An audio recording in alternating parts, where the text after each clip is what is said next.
Welcome to today's Explainer. We are jumping right into one of the absolute most useful and honestly kind of fun word families in the Swahili language. It's called Ngeli ya Li ya, or the G-Ma noun class. Let's see how this actually works out in daily life. We're going to follow a story. Siku mpya inaanza. A new day begins. Basically, everything he touches, sees, and experiences today is going to help us discover these words in action. Lia. Well, think of it like a giant bucket holding all sorts of words. Objects, body parts, fruits, and even invisible ideas. The rule here is wonderfully simple. For singular nouns, the word usually kicks off with the prefix g, or it just has a hidden zero prefix. When you use these in a sentence, they match up with the sound li. But when you want to make them plural, you just slap on the prefix ma, and in your sentences, they match up with ya. So g goes to ma, and li goes to ya. Easy, right? As he stretches out of bed, his own body is literally a walking dictionary. If he brushes one tooth, it's a gino. He opens one eye, jicho, then both eyes, macho. He rolls one shoulder, bega, then both of them, mabega. Stretching down, he taps his knee, goti, to magoti. From his ear, sikio, to his stomach, tumbo, all the way to his thigh, paja. See? Okay, here's where it gets really interesting. Let's say he brushed a little too hard. Gino linauma. The tooth hurts. See how the word li links right up with the single gino? But if all his teeth hurt, it becomes meno yanauma. The li switches to ya to match the plural meno. It's absolutely brilliant. G goes with li and ma goes with ya. Sokoni matunda na vitu. Market, fruits and objects. Time for a little trip. So his stomach is rumbling, right? He steps out into the bustling local market. Now, almost every fruit here belongs to our word family, but notice something cool. They have a hidden or zero prefix. There's no G at the start. He picks up one orange, chungwa, and looks at a massive pile of machungwa. He passes a mango, embe, which becomes mayambe. From a lemon, lima, to pineapples, nanasi, pawpaws, papai. But if he grabs a whole bag, machungwa yamanunuliwa. The oranges have been bought.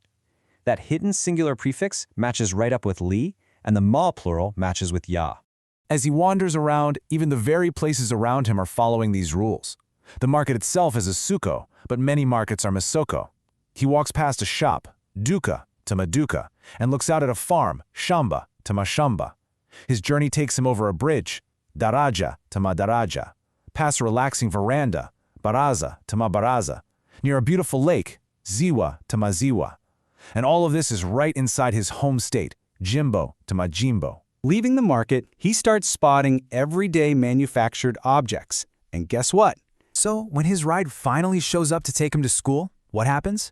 Gari limefika. The car has arrived. Notice the li there? But if a whole fleet of cars arrived? Magari yamefika. The cars have arrived. It's the exact same li ya rule. It applies to an orange, a tooth, and a car. How cool is that? Mambo na masomo. School, issues and lessons. Finally at school, things get a bit more abstract, but hey, the rules stay exactly the same. If he makes a mistake, it's a kosa, plural makosa. Every word he writes is a nano, every issue they discuss is a jambo, and the lesson itself is a somo. Even if they study a simple stone in science class, jiwe, it becomes mawe.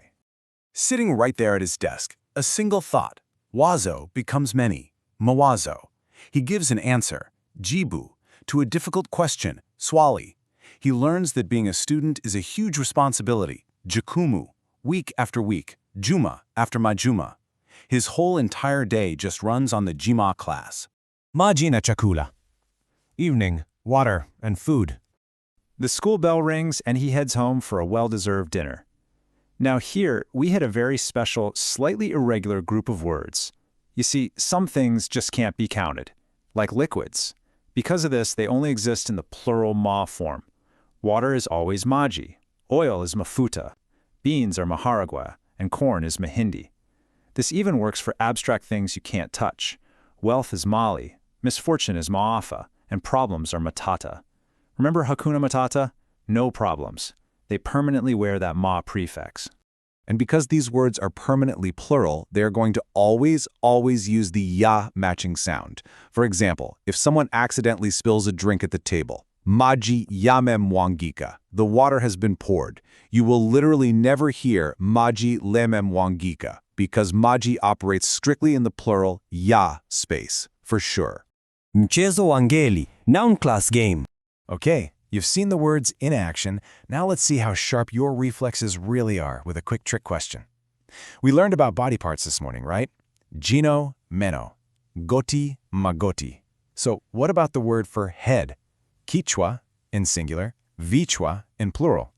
Does Kichwa belong to Ngeli ya? Think about it for a second. Hapana, no.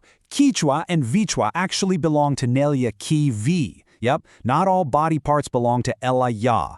If a word starts with Ki and changes to V, it's a totally different word family. You've got to keep your eyes open for those prefixes. All right, time for a lightning round. I'm going to give you 10 singular nouns. You shout out the plural ma forms. Ready? Chungwa, machungwa. Soko, masoko. Daraja, madaraja. Yai, mayai. Bega, mabega. Gari, magari. Jibu, majibu. Jengo, majengo. And finally, neno becomes maneno. Awesome job!